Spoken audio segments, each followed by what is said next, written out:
السلام عليكم ورحمة الله متابعي القناة، اش اخباركم؟ نتمنى تكونوا بخير وعلى خير واحوالكم جيدة.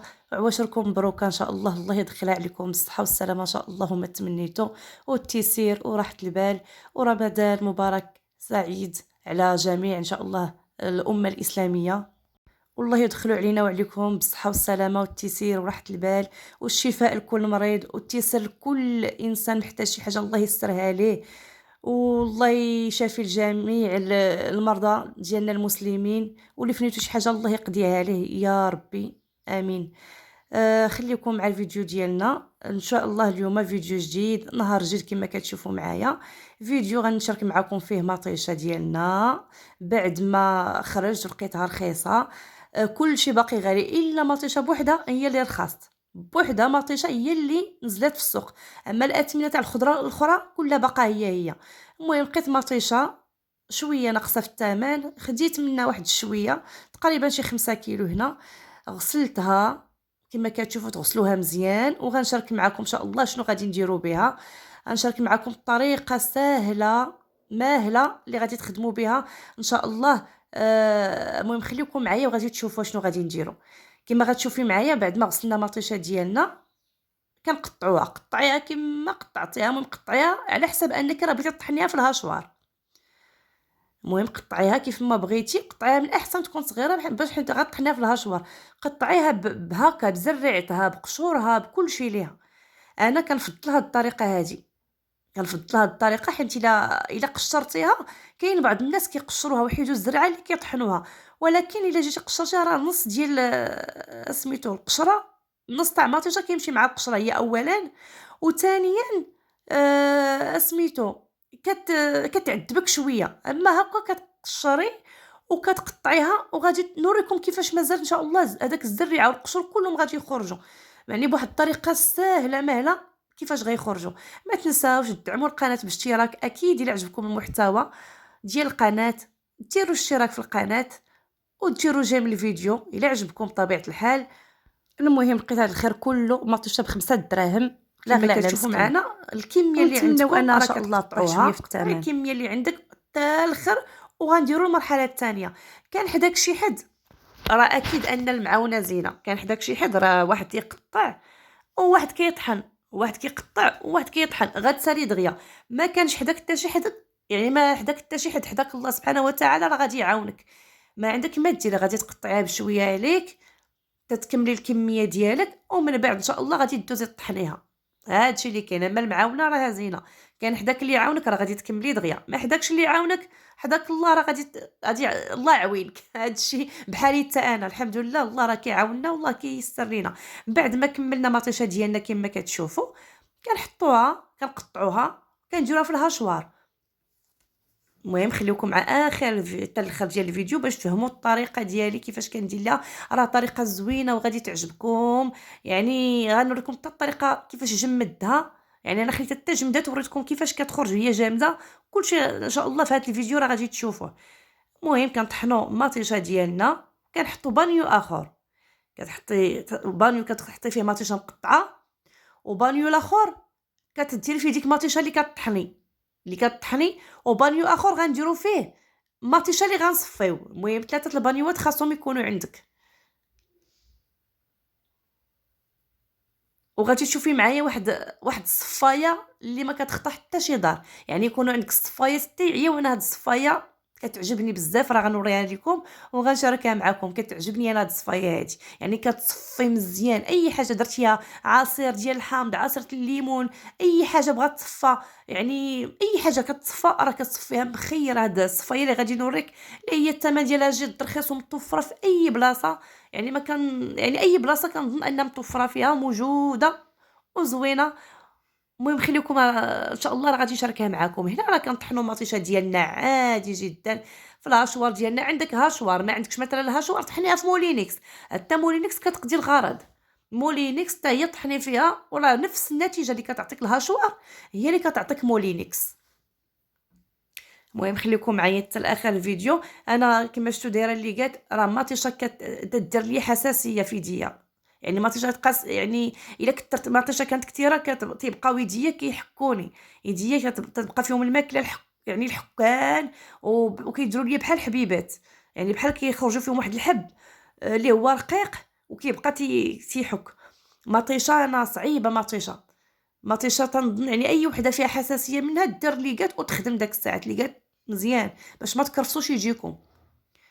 كما كتشوفي معايا صافي هنايا حنا طحناها، نبداو نخويو في البانيو اللي كنحطو فيه مطيشه كما كتشوفي اللي كنطحنوها بقشورها وبزريعتها وبكلشي ليها، هانتي كتشوفي معايا. ومن بعد غنوريكم الطريقه كيفاش كنصفيوها، والصفايه اللي ما كتخطا حتى شي دار ها هي غادي تشوفوها معايا. انا ما كنظنش ان هاد الصفايه زعما ما متوفراش عندكم، يعني 99% انها متوفره عندكم، وحتى الا ما متوفراش عندكم يعني غتكوني تقطعات وباقي ما شريتوهاش. انا هذه راه تقطعت ليا من الجنب واحد تقيطيعه، باقي ما خديتش وحده اخرى وما سخيتش انني نرميها، يعني قلت ناخذ وحده اخرى وداك الساعات نشوف واش نديروا لهادي. نتوما كتشوفوا معنا كنطحنوا كنخويو في داك البانيو، كنطحنوا تنخويو في داك البانيو بعد ما قطعنا صافي وكملنا الكميه اللي عندنا كندوزو للطحين. ولا عندك اللي يعاونك اكيد انك غتكوني كملتي مع الطحين مع كملتي تقطع، ما غتكوني كملتي ها الصفايه اللي قلت لكم. هاد الصفايه هادي العجيبه انا كتعجبني بعدا هاد الصفايه، وما كاينش اللي ما كتعجبوش. انا كنهضر مع الناس كلشي كيقول لك هذه هي الصفايه اللي كلشي كيخدم بها. كما كتشوفوا معايا ها نتوما كنصفيو ديك المطيشه ديالنا، يعني ما كنطيبوها ما كنديروا لها حتى شي حاجه، كتصفيها انت داك الساعات. المهم خليك حتى لاخر الفيديو ما نبقاش نحرق لكم المراحل.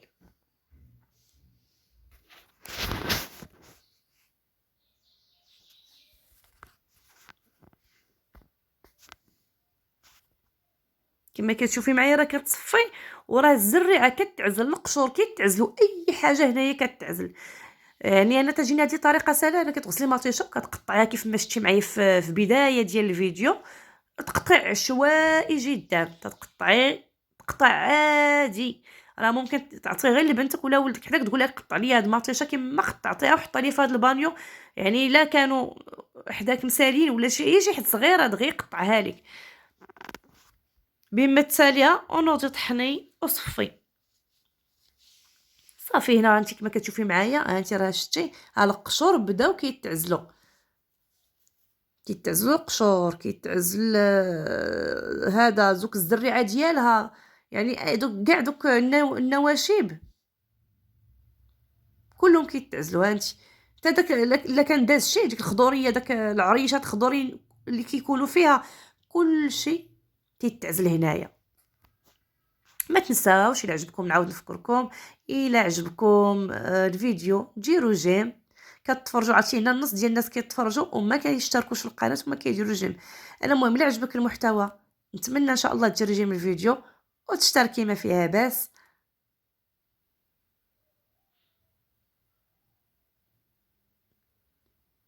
صافي وكتبقاي انت على هاد الطريقه وكتصفي مزيان.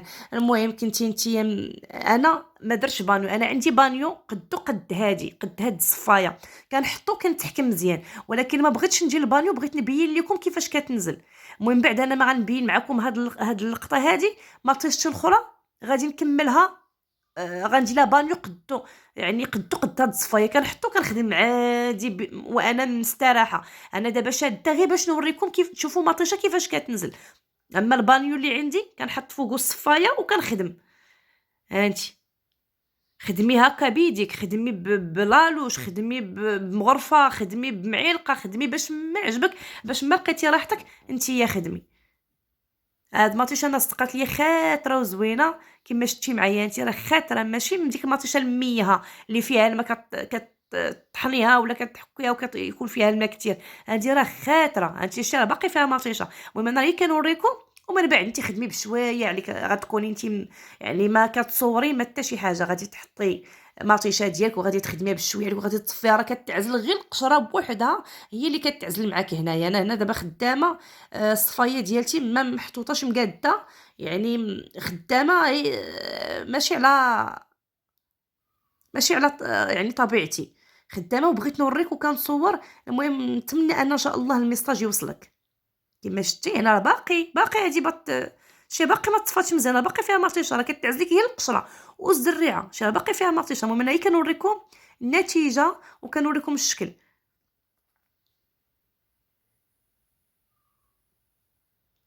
وما تنساوش تشتركوا في القناه الا عجبكم المحتوى. المهم بعد ما كتصفيوها مزيان راه كتعزلي واحد النص كتصايبيه ديال البيتزا، وكتعزلي النص الاخر كما غتشوفي معايا في الميكات كنديرو انا كنديرو لهذا. كندير هكا بغيت ندير كسكسو، خصاتني مطيشه في كسكسو، خصاتني بغيت ندير الحريره الحامضه. المهم انا ما كيعجبنيش. انا كنشوف التحضيرات، بعض التحضيرات كيديروا كلشي موجود في ميكا على حساب الحريره. كيديروا هذا مطيشه، كيديروا البصله بعدا انا كتميه ما كتعجبنيش في الكونجيلاتور. كندير غير مطيشه وداك الساعه راه كلشي كيبقى ساهل. ديري مطيشه وزيدي معاه الحمص ديالك مثلا كاع. انا الحمص كنعزلو بوحدو، ملي كنبغي الحريره ولا كنبغي اي حاجه كنعزل الحمص عادي جدا وكنخدم. المهم هو انها تكون عندك مطيشه موجوده ومقاده عندك في الدار وديريها في ميكات، وداك الساعه الميكا اللي بغيتي راه كتجبديها من الكونجيلاتور. وما تنساوش تشتركوا في القناه الا عجبكم الفيديو. ها هي مطيشه ديالتنا كما كتشوفوا هنا باقي درتها في الميكات صافي وكتخشى في الكونجيلاتور. هنا نوري لكم حتى كي تتكونجلا كي تتولي راه ما كتشدش لي سباس بزاف، ما كتشدكش المساحه. انا كنفضلها في ميكات على باش نديرها في بواطات يعني في سوبيرات كتكونجلا. وقت اللي بغيتي ميكا راه كتجبديها وكتخدميها بالطريقه اللي بغيتي. الكميه الاخرى راه كتزيدي عليها مطيشه الحك والزعتر. المهم كتخدميها وزيت العود وكتخدميها وكديرها حتى هي في ميكات على حساب البيتزا. ان شاء الله غنشاركها معكم، راه ديجا مشاركاها معكم في الاول بدايه القناه. ها هي من بعد ما كتكونجلا يعني كتخرج جامده كتجبدي ميكاتات وكتقدي بها. وما تنسايش تشاركي في القناه الا عجبك الفيديو ولا عجبك المحتوى وديري جيم الفيديو يعني الا استفدتي ولا شويه. والسلام عليكم ورحمه الله.